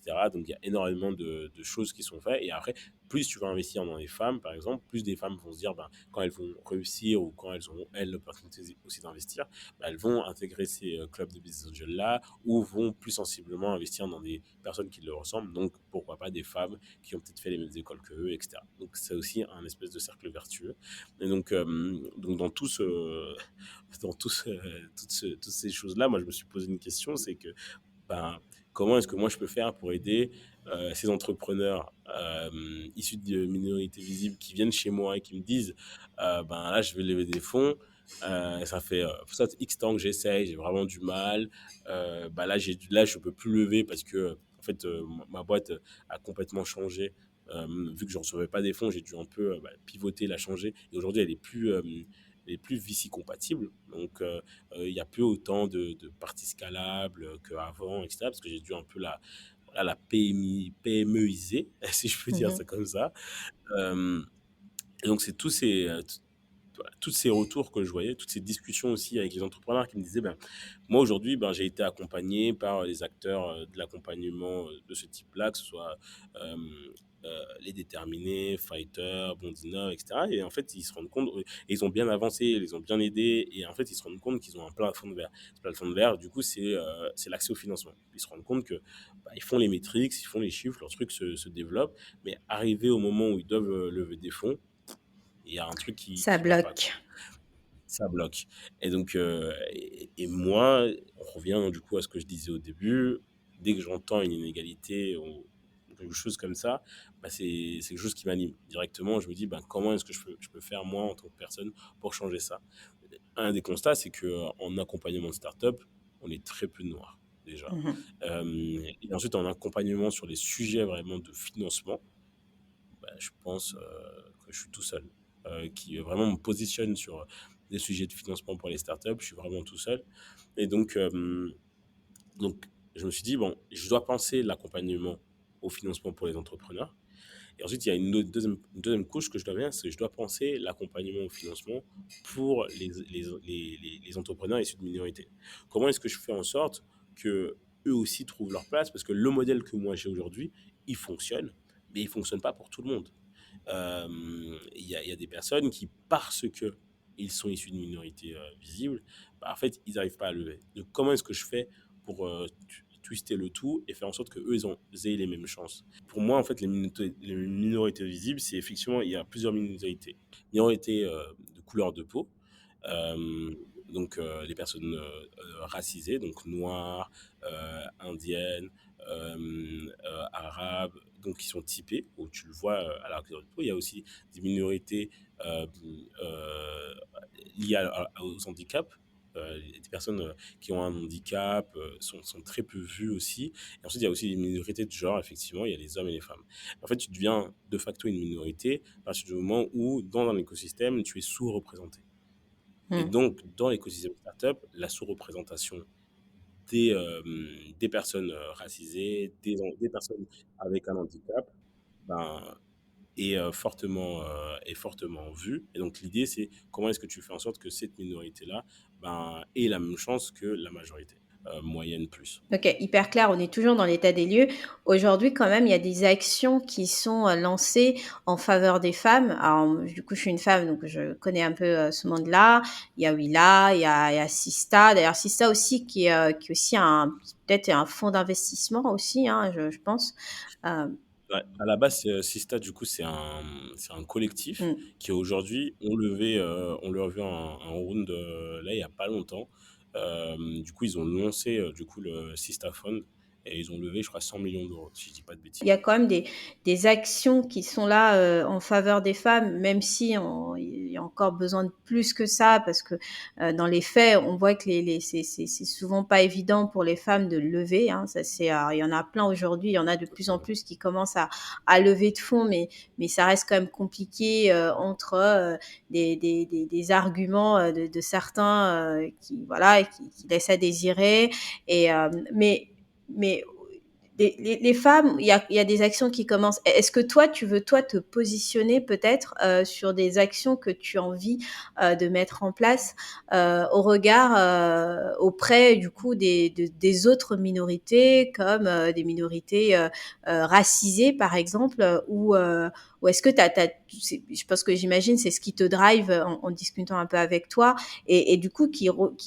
introduit ma question et elles sont liées, c'est comment tu veux réduire toi, par quel mécanisme, comment toi tu veux réduire ces inégalités-là liées à ces levées de fonds. Ouais, ben, effectivement, il commence à y avoir de toutes petites euh,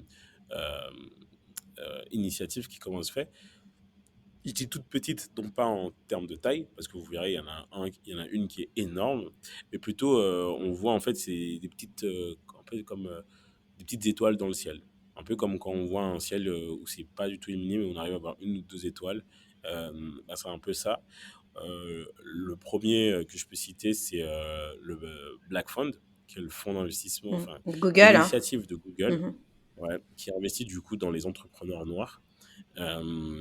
Et donc ça, c'est une initiative qui est assez balèze, où eux, ils vont investir 200 000 euros dans une startup où l'un des cofondateurs doit être noir. Et eux, ils vont, du coup, dans les 200 000, il y a 100 000 qui sont sur tout ce qui est des sujets d'achat des produits Google. Donc, si tu veux avoir des serveurs Google, etc. Enfin, vraiment, tout, tout ce que propose Google, tu as on va dire un chèque de 100 000 euros. Et de l'autre côté, tu vas avoir 100 000 euros qui sont du cash, quoi. 100 000 euros pour toi, tu en fais ce que tu veux, c'est pour ton développement. Et, et eux prennent pas de part Mmh. dans la boîte. Ils te donnent ces 200 000 euros sans aucune contrepartie, entre guillemets. Donc ça, c'est une des premières initiatives. Il y en a une deuxième aussi qui est The Blueprint, qui est un fonds d'investissement qui est launché par Fabrice Dorego, pour lesquels je suis scout. Et eux, et j'aime beaucoup l'approche, qui est une approche un peu plus systémique, j'ai envie de dire, où l'idée, c'est de se dire, en fait, on va investir dans les équipes diverses.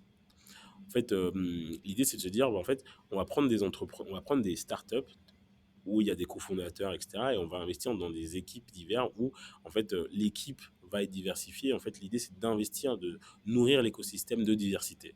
Et en fait, en investissant dans ces startups-là, en fait, tu nourris du coup l'écosystème aussi de diversité.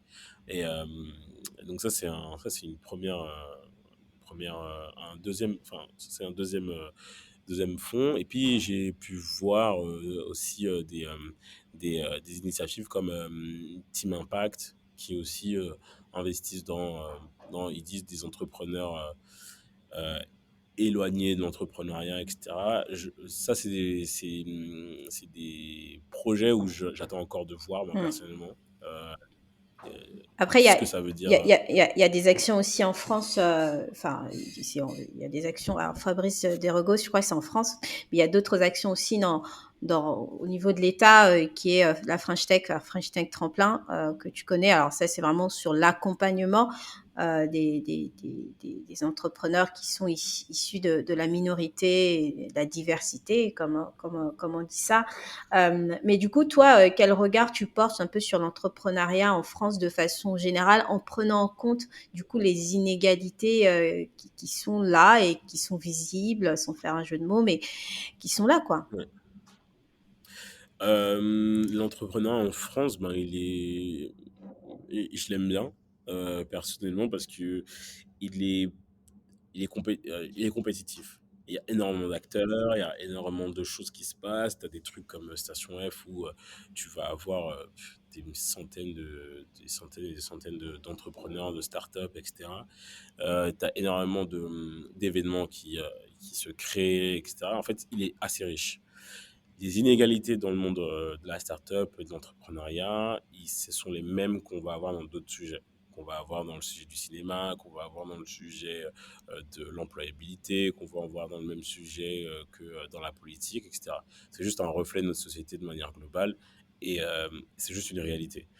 Après, après avoir dit ça, en fait, moi, je me dis, ben, moi, je suis dans cet écosystème en tant qu'homme noir, je suis dedans. Comment est-ce que je fais pour l'améliorer? Comment est-ce que je fais pour faire en sorte que bah, ces inégalités soient moins des inégalités et que plus de personnes aient leur chance dans ce game-là. Et je pense que c'est ce que beaucoup de personnes font. Il y a énormément d'initiatives qui sont faites dans d'autres thématiques, tu vois, dans la politique, dans le cinéma, etc. Tout le monde prend sa croix, comme on dit, et se dit, ben voilà, moi, je vais mener mon action au sein de l'écosystème que je connais le mieux où je suis, quoi. Et moi, c'est exactement la même chose que je fais au sein de la Startup Nation, on va dire, et c'est de se dire, OK, comment est-ce qu'on fait en sorte que ça soit plus égalitaire?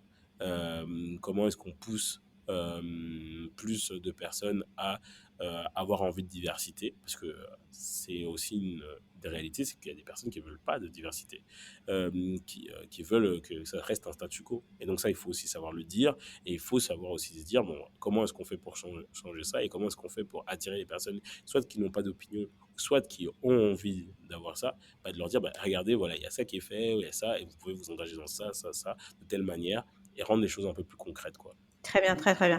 Ben, on se rapproche en vérité de la fin. Si ça dépendait que de moi, Clément, tu l'aurais compris, inutile de le dire. Et du coup, donc ma question un peu, ma question, alors j'appelle ça la question piège, mais c'est la question qui me passionne. C'est un peu la promesse de ce podcast. C'est en quoi toi, Clément, tu présentes des possibilités? En quoi par tes actions au sein de Schoolab, par tes actions auprès des entrepreneurs? Parce que j'imagine que tu fais des heures sup, je m'explique. Tu es souvent en contact avec plein de gens autour de toi qui veulent des conseils, qui savent pas parce qu'en fait, je rappelle juste une chose, c'est quand on entreprend, d'ailleurs tu l'avais dit un petit peu au départ et ça c'est un peu le syndrome de tous les entrepreneurs, c'est qu'on ne sait pas qu'on est en train d'entreprendre. Moi c'est mon cas jusqu'à maintenant, tu me dis, presque entrepreneur, bon bah, je sais pas trop, mais du coup la question c'est, voilà, avec tout ce que tu fais au quotidien, en quoi tu présentes des possibilités, Clément? Alors, c'est une très bonne question piège. En quoi est-ce que je représente des possibilités? Bah, en fait, le premier, c'est, hem, il y a effectivement ce que je fais au sein de School Lab, grâce à School Lab, avec School Lab, et ensuite il y a des choses que je fais en dehors. Et des fois, il y a des ponts qui se font. Exemple, au sein de School Lab, ben, j'ai cette activité où je mets en place l'accompagnement sur les sujets de levée de fonds. Du coup, avec la carte School Lab, ben, je contacte les investisseurs ou je leur dis voilà, on a tel deal flow, qu'est-ce qui pourrait vous intéresser. Donc, j'ai des relations particulières avec eux. Je mets aussi en place des systèmes de présentation. Un exemple tout bête, moi, aux investisseurs, je leur envoie jamais le premier message. Quand je fais une mise en relation, je leur dis jamais voici tel entrepreneur qui fait cette telle startup, euh, etc. Non, moi, je fais un peu à l'anglo-saxonne, c'est que je leur dis j'ai une startup qui fait ça, tagline, voici où elle en est, voici ses métriques, elle souhaite lever autant pour autant, est-ce que ça t'intéresse, oui, non. Là, en fait, il y a pas de possibilité pour l'investisseur d'avoir des biais cognitifs. Il a que des choses factuelles. Donc, il a la thématique de la boîte. Est-ce que ça rentre dans ma thèse d'investissement? Si moi j'ai fait mon taf, techniquement, oui. Il a les métriques euh, que la boîte a dans le secteur dans lequel elle est. Est-ce qu'elles sont intéressantes ou non? Et ensuite, voici ce qu'elle demande à lever pour autant. C'est purement commercial. Est-ce que ça t'intéresse? Oui, non. À partir du moment où le investisseur dit oui, ça m'intéresse, c'est qu'en fait, il a donné un avis sur quelque chose de très factuel et la rencontre avec l'entrepreneur, techniquement, doit rester comme ça. Donc, ça, c'est des choses que j'ai fait au sein de School Lab et en fait qui vont avoir une répercussion aussi dans mon activité hors de School Lab. Du coup, hors de School Lab, ce que je fais, c'est que, un, je suis ouvert. C'est que, en fait, je permets à tous les entrepreneurs de venir vers moi, de venir me poser des questions. Et je sais que j'ai d'autres entrepreneurs qui me disent qui me connaissent et qui disent ah il y a un gars que je vais te mettre en relation qui a des questions etc sur sa levée de fonds et autres. Donc ça c'est des choses que je fais. Je suis aussi en lien avec d'autres organismes qui accompagnent beaucoup plus que moi les entrepreneurs issus de minorités et quels en fait ça m'arrive d'intervenir, d'être là, etc. Et donc ça c'est ce que je vais faire au quotidien. La première chose que je vais faire, c'est expliquer aux entrepreneurs c'est quoi être VC compatible. Parce qu'en fait, tous les entrepreneurs ne savent pas. Et ça, que tu sois issu d'une minorité ou pas, c'est la même chose pour tout le monde. Beaucoup de personnes ne savent pas c'est quoi être VC compatible. Et à partir du moment où tu sais c'est quoi être VC compatible, tu sais ce qu'attend un investisseur, ça crée déjà, ça t'illumine déjà sur plein de choses. Se dire des fois, ah bah en fait, c'est pas parce que je suis noir ou quoi, c'est juste que bah, en fait, ma boîte ne rentre pas dans le business d'un fonds d'investissement. Donc ça, c'est un premier écrémage.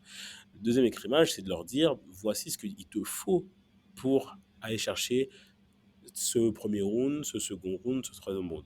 Et du coup, là, les entrepreneurs, ils savent qu'est-ce qu'ils doivent atteindre. C'est un peu comme mon père quand il me disait, euh, tu dois avoir des bonnes notes, tu dois avoir des bonnes notes, tu dois avoir des bonnes notes. Et après, il y a un deuxième discours quand tu fais partie d'une minorité, et c'est ce que mon père me disait aussi, c'est là où un blanc a 70, toi, tu dois avoir 80-90. Et là, c'est exactement la même chose que je leur dis. Je leur dis, là où, en termes de maîtrise sur un SaaS B2B, vous devez avoir X de ARR, bah, vous, il faudra que vous tapez du Y en RR. Voilà, c'est juste ça. Et alors, du coup, les gens savent dans quelle catégorie ils doivent boxer, comment est-ce qu'ils doivent le faire, etc. Ensuite, il y a un troisième palier où est-ce que j'explique aux gens, voilà comment est-ce qu'on prépare une levée de fonds et voilà comment se passe une levée de fonds. Ça, c'est super important. C'est que beaucoup d'entrepreneurs, et ça, peu importe d'où ils viennent, commencent leur levée de fonds quand ils en ont besoin. Une levée de fonds, ça se commence, mais Mmh. quasiment même au moment où tu lances ta boîte. Où tu te dis, OK, je fais cette boîte-là. Quelle est la vision que je vais avoir cette boîte-là? Quel genre de financement je vais avoir besoin pour cette boîte-là? Est-ce que je vais avoir besoin d'investisseurs? Est-ce que je suis VC compatible? Est-ce que j'ai envie? Oui, OK. À ce moment-là, je bulle le tout par rapport à ça. Parce qu'il y a aussi des relations qu'il faut faire. Il y a aussi des choses à mettre en place en amont, etc. Pour qu'en fait, quand tu lances ce qu'on appelle un roadshow, donc le moment où tu te dis aux gens, je cherche à lever, bah, en fait, tout est beaucoup plus simple. Tout se goupille bien. Et en fait, tout est une question de préparation. Tu peux pas aller à un match si tu n'es pas entraîné. Et en fait, la levée de fonds, c'est exactement la même chose. Donc, c'est vraiment ces trois actions que moi, je vais mettre en place en les adaptant à chaque fois pour Pour la start-up et la la personne. population. Yes, trop, trop bien. Et c'est Exactement. quoi VC compatible, en fait? C'est quoi être VC compatible, Clément? Être VC compatible, c'est la capacité qu'une boîte va avoir d'être fait pour un investisseur. En fait, il faut comprendre une chose, c'est qu'un investisseur, quand il investit dans une startup, il investit comme une personne va investir dans l'immobilier, va se dire, ben, écoute, je vais acheter dans cette maison, etc. Et en fait, il y a tout type d'investisseurs, même dans l'immobilier. C'est-à-dire que quelqu'un qui va dire, moi, j'investis que dans les trucs vraiment crados, vraiment quasiment cassés, que après je retape, et après quand je les ai retapés, je les revends. Ça, c'est un style d'investisseur. Et là, tu vas être compatible, ce bien-là va être compatible avec cet investisseur-là. Tu as quelqu'un d'autre qui va dire, moi, j'investis que dans des maisons vraiment haut standing, etc. J'achète et ensuite je mets à louer parce que j'ai une population riche qui peut venir louer ça et du coup, ça me fait des rentes. C'est un peu ça l'idée. Donc, tout le monde investit dans les choses qu'ils veulent et en fait, les investisseurs en capital risque, ben, eux aussi vont avoir leur style d'investissement. Et un investisseur en VC, il va chercher une boîte qui va en fait avoir un modèle comme ceux qu'on peut voir dans la tech, comme Google, Facebook, donc quelque chose de scalable. Donc pour un, en fait, je peux faire énormément. Exemple, si je fais un Google, j'ai pas besoin de en faire un pour toi, Priska, un pour mon ami Jean, et etc. Non, j'en fais un seul et vous tous, vous pouvez vous connecter au même moment. Donc ça, c'est scalable. Ça veut dire que pour une chose créée, en fait, je peux toucher 1 milliard de choses. Il y a aussi la structure de la boîte, la manière dont tu vas recruter les gens, etc. Il y a beaucoup, c'est un peu des raccourcis que je fais, mais il y a un fort besoin de croissance et donc de force commerciale et de marketing dans lesquels ces boîtes vont à chaque fois se retrouver en fait. Quand tu lèves des fonds, c'est pour aller chercher de l'attraction, donc pour aller chercher de l'attraction, à chercher plus de clients. Donc en général, tu vas avoir besoin de plus de force commerciale, plus de force marketing, etc. Donc c'est un peu dans tout ça qui va en fait te dire ok, t'es VC compatible ou pas en fait. C'est ces détails-là qui vont se dire ok, un VC en fait va être intéressé par, euh, par l'asset que représente ta startup. Donc en fait, toutes les startups ne sont pas, toutes les entreprises ne sont pas VC compatibles parce que tout de suite, quand on se met dans une boîte de startup, ça y est, on veut lever de fonds, mais c'était hyper clair. Juste une dernière chose parce que je sens que les gens ont besoin aussi parfois d'être un peu boostés. Tous ces gens-là, Clément, qui sont un peu dans beaucoup de limitations, enfin, ils se rendent compte des limitations parce qu'au final, on en a tous, mais qui n'osent pas aller, qui n'osent pas créer, qui n'osent pas et qui sont peut-être qui ont peut-être des noms à chaque fois et c'est pas évident pour eux de lancer quelque chose. Ils sont dans des blocages. Qu'est-ce que toi tu peux leur dire là, juste en deux trois mots comme ça rapides, pour un peu les booster, voilà quoi. Ouais. Ben, je prendrais une phrase de Jacques Brel qui est le talent, ça n'existe pas. Le talent, c'est avoir envie. Et c'est parce qu'on a envie, en fait, qu'on a le talent après de bien faire les choses. Et pour moi, cette phrase, en fait, elle est très forte, dans le sens où, effectivement, beaucoup de personnes se disent, bah, soit j'ai pas le talent, soit j'ai pas les compétences, soit j'ai pas ci, j'ai pas ça. Et en fait, c'est pas ça qui va faire la différence. Ce qui va faire la différence, c'est l'envie que tu vas y mettre, l'envie que tu as de vouloir créer ce que tu as envie. Et il faut écouter cette envie-là, parce que c'est elle qui va créer, qui va te donner le talent de bien faire les choses. Ça, c'est ma phrase. Ta start-up préférée, Clément? Alors là, ça va être chaud parce que tu as une Euh, database de start-up là, que tu accompagnes. Là, c'est compliqué c'est là. ça, c'est ça, c'est ça. Et c'est ce que je veux dire. En fait, j'ai tellement de startups que j'ai accompagnées, que j'adore, etc. En fait, je vais un peu tricher, je vais t'en donner trois. Et je vais t'en donner trois pour des raisons différentes. J'ai la première, c'est ASAP Work, qui est une startup d'intérim en BTP. Et en fait, c'est l'entrepreneur que j'adore, Mathias Moat. Pour moi, c'est un entrepreneur incroyable. Genre, il vient pas du tout de la Startup Nation de base. La manière dont il parle, la manière dont il est, on voit que il apporte énormément cette diversité, je crois, dans cette Startup Nation, il l'apporte. Et surtout, il a une capacité d'apprendre qui est incroyable, genre j'ai jamais vu ça. Il a ce qu'on appelle une learning curve, donc une courbe d'apprentissage qui est phénoménale. C'est quelqu'un qui connaissait rien à la Startup Nation, rien à la levée de fonds et qui a tout appris en quelques semaines, quelques mois, mais de manière pro, il peut te parler comme si il faisait partie de la Startup Nation depuis toujours aujourd'hui, alors qu'à la base, il n'en fait pas du tout partie.